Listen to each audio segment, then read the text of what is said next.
بسم اللہ الرحمن الرحیم. السلام علیکم. ویلکم ټو ہوم بایولوجي کلاس 6 ساينس ته چپټر نمبر 5 دی او په دې کې یو یونټ ته چې هغه ته ویل کېږي برونین موشن.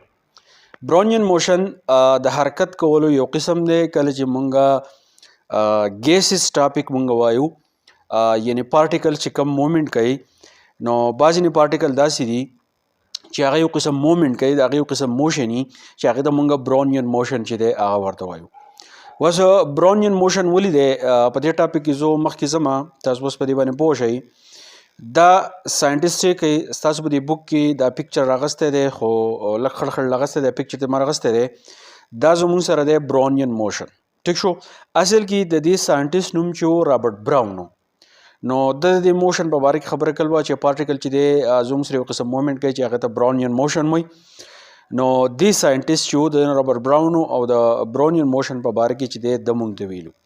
اوس دا موشن څنګه دی څه کوئ په دې باندې لږ ځان پوه کړئ. څه کوئ زه دا پیراګراف داسې رالم تیزې پورې څه کوئ دا څه وایي چې the continuous movement of particles in both gases and liquid is called the Brownian motion. که تاسو سوچ وکئ اوبو مونږ ته لیکوډ وایو، د هغې چې کم پارټیکلز دي هغه همیشه په مومنټ کې، ځکه د دې چې کم پارټیکل دي د هغه پارټیکل په منځ کې فاصله وي. چې کله د پارټیکل په منځ کې فاصله وي نو دا پارټیکل د یو بل نه تښتي. ټیک شو. ځکه چې په منځ کې سپیس وي. دغه شان که موږ ګیسز ته وګورو، د ګیسز کم پارټیکل چې دي نو هغه د یو بل نه چې دی ډېر زیات لري. ټیک شو.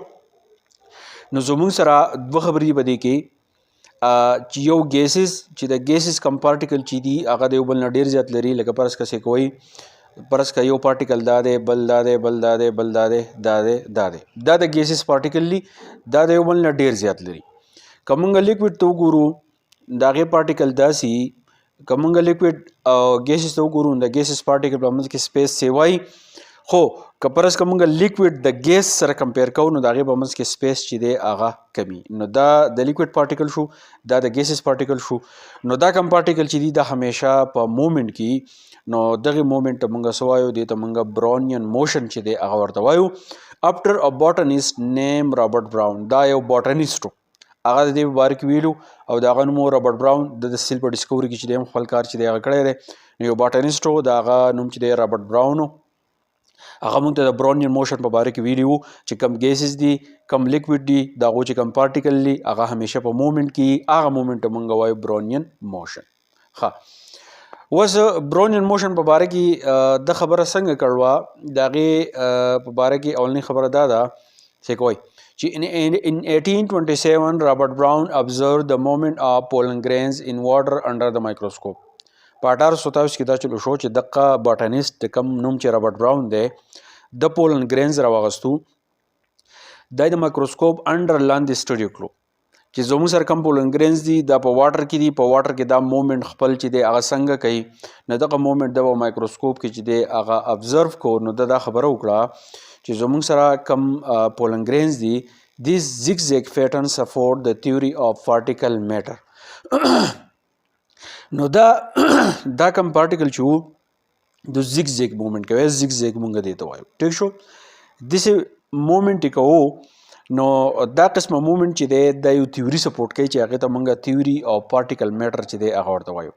نو this was discovered far above the particle theory was even proven. نو this was discovered far before. نو زموږ سره کوم زیګ زیګ مومنټ چې دی یا زه وایم چې کوم برونین موشن چې دی نو دا د پارټیکل تیوري نه چې دی ډېر مخکې چې دی هغه چې دی پروف شوی. ټیک شو. نو دا د برونین موشن په باره کې خبره وه. دې پکچر ته تاسو څه کوئ چې زموږ سره برونین موشن چې دی هغه داسې چې زموږ سره زیګ زیګ مومنټ کوي. څه کوي دی یو پارټیکل یو ځای نه یو ځای ته تللی، بل د بل ځای نه بل ځای ته، بل د بل ځای نه. نو دا زموږ سره د یو پارټیکل مومنټ چې دی هغه تاسو ته ښوولی دی. خو دا خبره پکې یاد ساتئ چې کم ګیسز دي، کم لیکوډز دي، د هغو پارټیکل چې کم مومنټ کوي هغې ته موږ برونین موشن وایو. او دا برونین موشن چې دی دا زموږ سره پارټیکل تیوري اف میټر چې دی دا زموږ سره سپورټ کوي.